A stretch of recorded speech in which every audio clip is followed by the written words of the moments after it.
बिस्मिल्लाहिर्रहमानिर्रहीम। अस्सलाम वालेकुम स्टूडेंट्स, आज हमने फ़े की राइटिंग प्रैक्टिस करनी है। स्टूडेंट्स, गैन के बाद क्या आता है?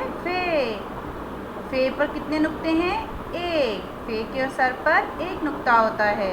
तो प्यारे बच्चों, आपने इसको अच्छे से लिखना सीखना है। तो स्टूडेंट्स, सेकंड लाइन से स्टार्ट करना है। आपने सेकंड लाइन पर स्मॉल सर्कल करना है, ठीक है बेटा। देन आपने इसको थर्ड लाइन की तरफ लेकर जाना है। जैसे बे की शेप होती है ना, as it is third line की तरफ आपने इसको लेके जाना है और स्ट्रेट आ जाएंगे। देन इसको आप थोड़ा सा कर्व कर देंगे, ठीक है बेटा।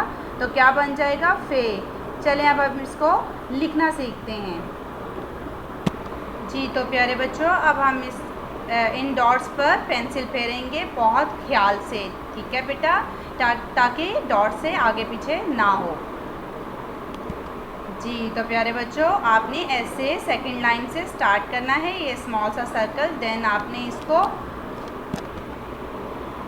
बे की शेप लेकर जानी है, ठीक है। थर्ड लाइन पर आपने इसको लेकर जाते हुए स्ट्रेट आ जाना है। देन आपने थोड़ा सा कर्व करना है और उसके सर पर एक नुक्ता लगा देना है। तो क्या बन जाएगा? फ़े।